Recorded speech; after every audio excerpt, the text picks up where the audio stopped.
In 16th century Persia, an extraordinary battle was brewing, not over territory or treasure, but over a simple cup of coffee. In a shocking turn of events that would ripple through the Islamic world, Persian religious authorities declared this beloved beverage forbidden, haram, through an unprecedented fatwa.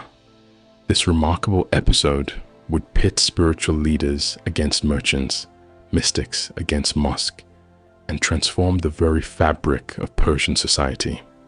What follows is the untold story of how a humble being sparked a cultural revolution that would test the limits of faith, power, and tradition in one of history's most fascinating empires.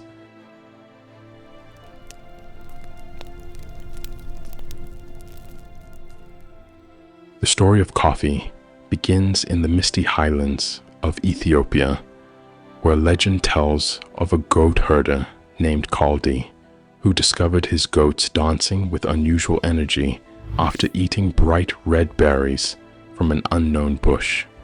By the 9th century, Ethiopian monks were already brewing these beans into a stimulating drink for their midnight prayers. Through ancient trade routes across the Red Sea, coffee found its way to Yemen, where Arab merchants jealously guarded their monopoly by ensuring no viable beans left their ports. But they couldn't contain it forever. By the dawn of the 16th century, as the powerful Safavid dynasty rose to prominence, Persian merchants had begun smuggling coffee plants out of Arabia. These enterprising traders established vast networks stretching from the port of Mocha to the bustling markets of Isfahan. Within decades, coffee had transformed from an exotic curiosity to a cultural phenomenon in Persia. The beverage quickly transcended social boundaries. From the Shah's opulent palace to the humble dwellings of craftsmen, its aromatic presence became ubiquitous. Perhaps most remarkably, it was the Persians who first refined the art of roasting beans, developing the dark roast that would later become the standard throughout the world.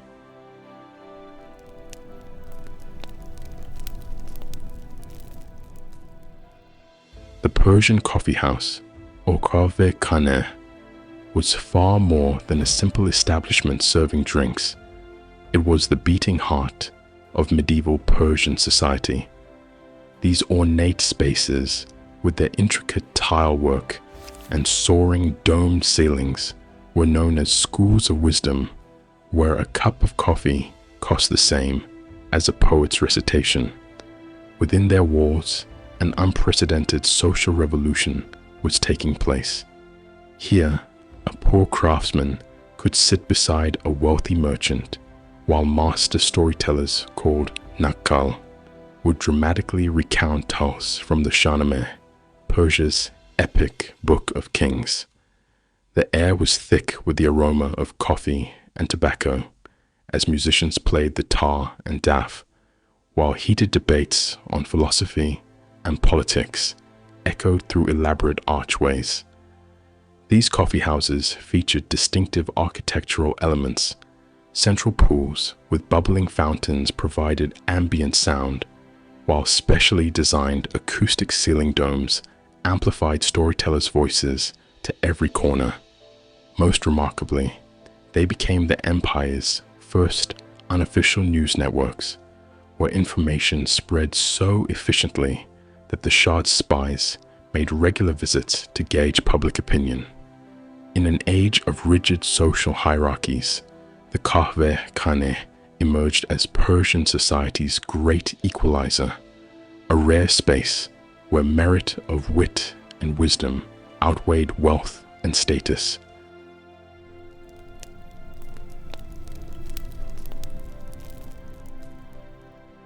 For Persian Sufis, coffee wasn't just a beverage, it was a sacred elixir that opened the gateway to divine consciousness.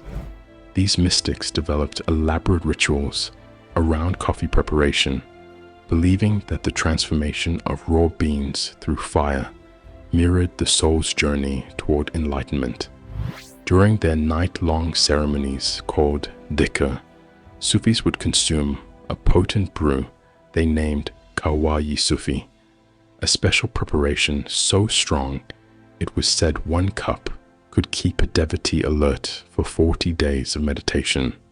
The great Sufi poet Rumi wrote of coffee as the dark wine of mystics, claiming it revealed secrets hidden in darkness while orthodox scholars slept.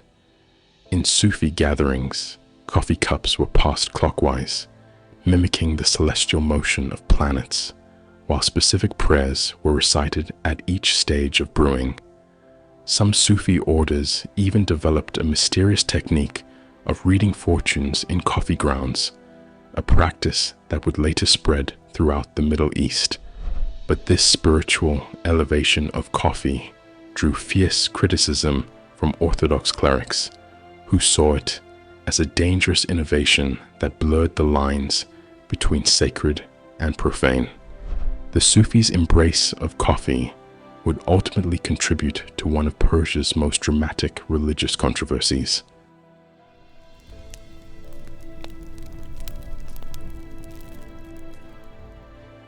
As Persian coffeehouses flourished, they transformed into hotbeds of political dissent that would make the Safavid rulers tremble.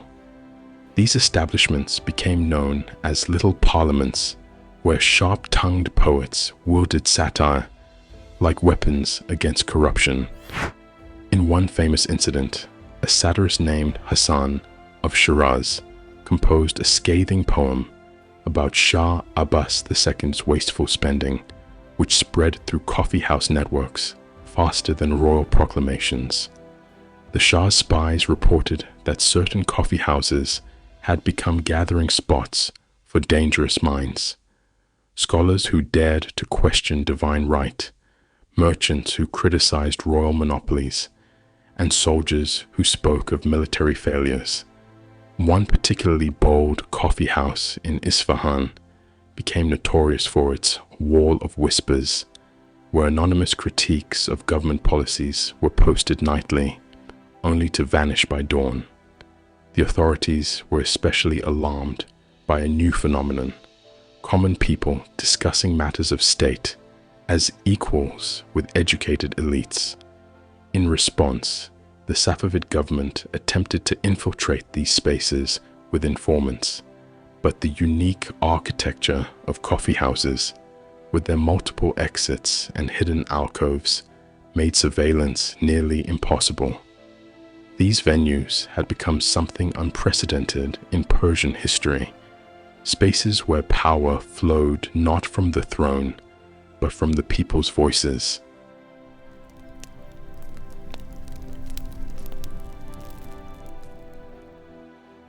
The religious debate over coffee in Persia ignited a theological firestorm that would divide the Islamic world.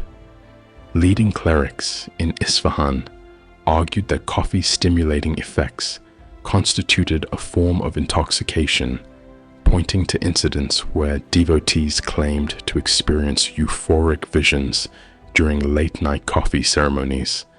They were particularly alarmed by reports from Mecca, where coffee had been banned in 1511 after physicians testified it could disturb the mind like wine. Yet other scholars, including the influential Muhammad Baqir Majlisi, fiercely defended coffee, producing detailed treatises explaining how its properties differed from forbidden substances. The debate reached such intensity that some mosques split their congregations between coffee drinkers and abstainers. Remarkably, defenders of coffee cited ancient Islamic medical texts describing a mysterious black bean used by the Prophet Muhammad himself for clarity of thought. The controversy even spawned a new branch of Islamic jurisprudence, specifically dealing with stimulant classification. As tensions mounted, both sides employed increasingly creative interpretations of religious texts. One scholar famously argued that coffee's dark color was proof of its evil nature, while defenders countered that its bitterness represented divine medicine for the soul.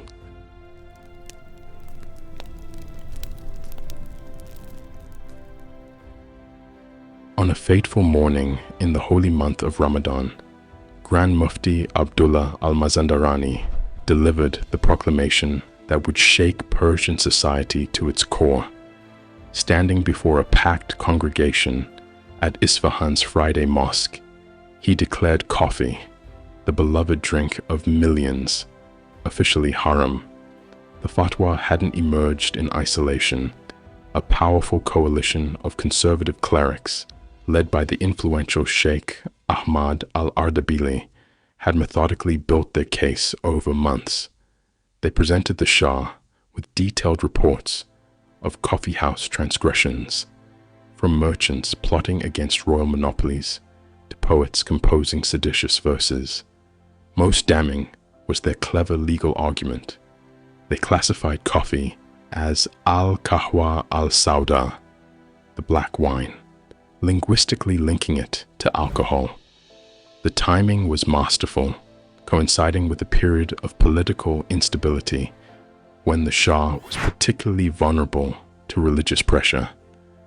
The fatwa's language was unprecedented in its scope, condemning not just coffee consumption, but the entire coffeehouse culture as a nest of corruption where Satan serves his brew. Within hours of the proclamation, panic swept through Isfahan's markets as coffee prices plummeted and merchants rushed to unload their stocks. The sound of coffee cups shattering echoed through the streets as owners destroyed their inventory rather than face punishment.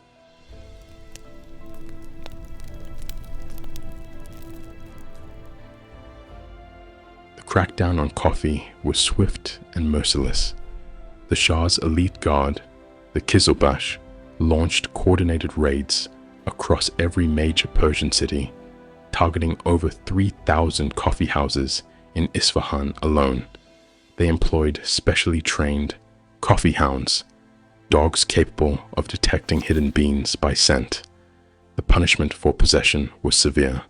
First-time offenders faced 100 lashes, while repeated violations could result in execution by scalding water, a grotesque symbolic justice. In one infamous incident, the renowned coffeehouse owner, Mahmud of Tabriz, was paraded through the streets wearing a necklace of roasted beans before having his establishment publicly demolished. The authorities developed ingenious methods of enforcement. They offered rewards for informants and established the Order of the Bitter Cup, a special force of religious police dedicated to coffee prohibition. Most dramatically, they staged public bean burnings where confiscated coffee worth thousands of gold coins would be ceremonially destroyed in city squares. Yet these displays of power often backfired. The sweet aroma of burning coffee would draw crowds who gathered to inhale the forbidden scent, leading to spontaneous protests. Some enforcers even succumbed to temptation, with several high-ranking officials caught operating secret coffee rings.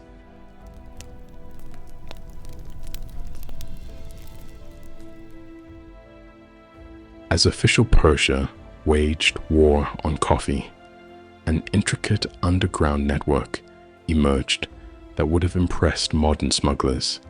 Clever merchants developed ingenious hiding methods.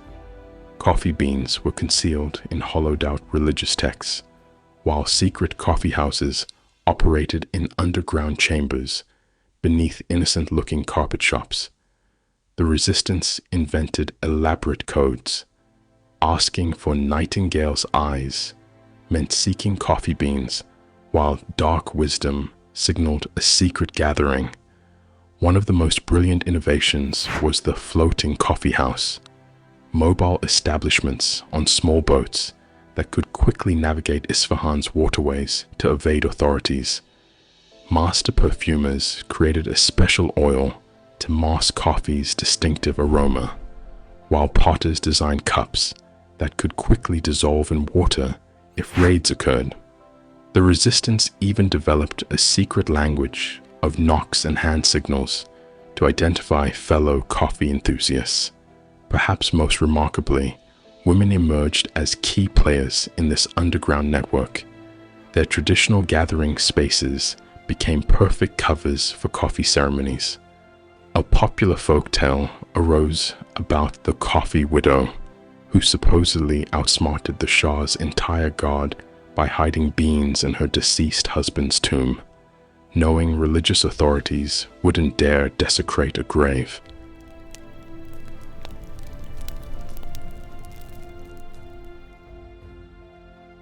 The coffee ban unleashed an economic catastrophe that would threaten the very foundations of the Persian Empire.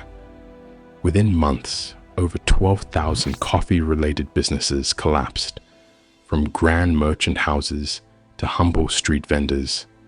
The port city of Bandar Abbas, once thriving on coffee trade, saw its customs revenue plummet by 60%. More alarming was the diplomatic fallout. Yemen's rulers, who had profited enormously from Persian coffee imports, retaliated by blocking vital trade routes and seizing Persian merchant ships. The ban disrupted complex trade networks stretching from Ethiopia to India, where coffee had been used as currency in sophisticated bartering arrangements. Perhaps most devastating was the emergence of rival trade centers. Ottoman merchants quickly filled the vacuum, establishing new coffee routes that bypassed Persian territories entirely. The economic impact reached surprising places. Even Persian carpet exports suffered, as master weavers traditionally relied on coffee to maintain focus during intricate work. The ban also triggered an unprecedented banking crisis, as many of Isfahan's powerful moneylenders had used coffee warehouses as collateral. By some estimates, the Persian treasury lost the equivalent of $2 million modern dollars in tax revenue within the first year alone.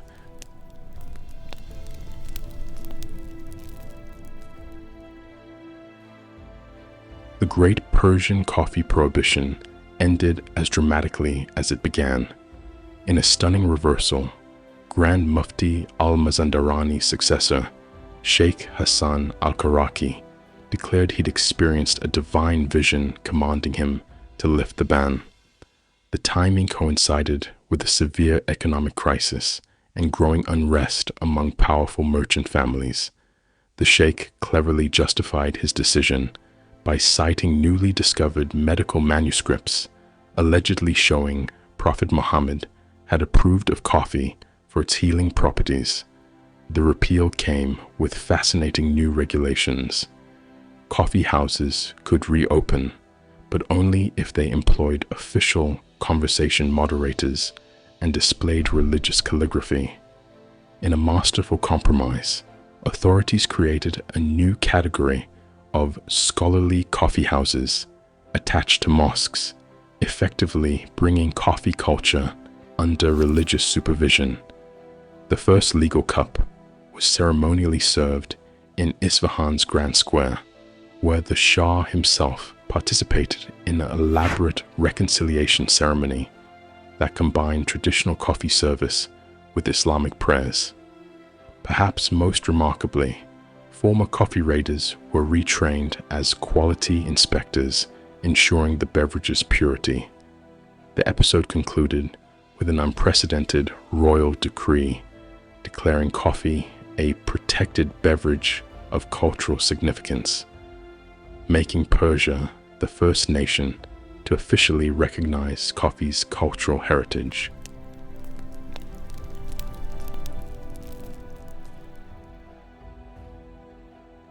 The Great Coffee Ban's legacy would echo through centuries of Persian history, fundamentally reshaping the relationship between power and culture.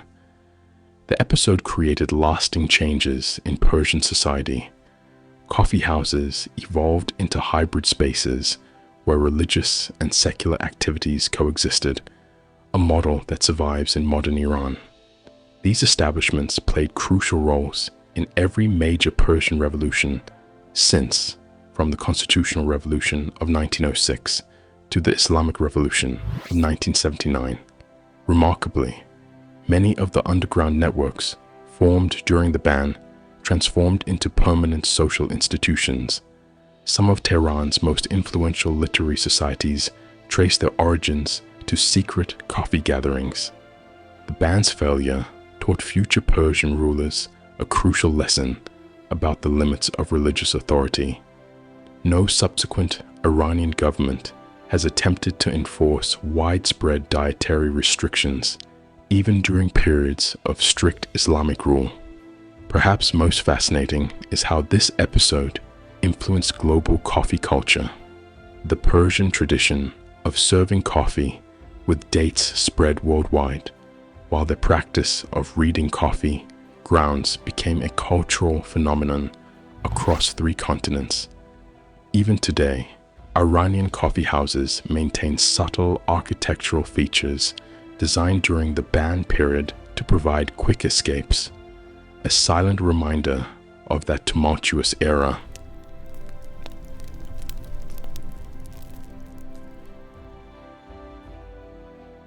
The Great Persian Coffee Ban reveals an enduring truth about human nature, that no force, whether religious decree or royal command, can easily suppress what people hold dear to their hearts and culture. In the steam rising from millions of coffee cups today, we can still catch echoes of those defiant Persian coffee lovers who risked everything for their beloved brew. Their story reminds us that sometimes the most profound revolutions in human history begin with something as simple as a cup of coffee.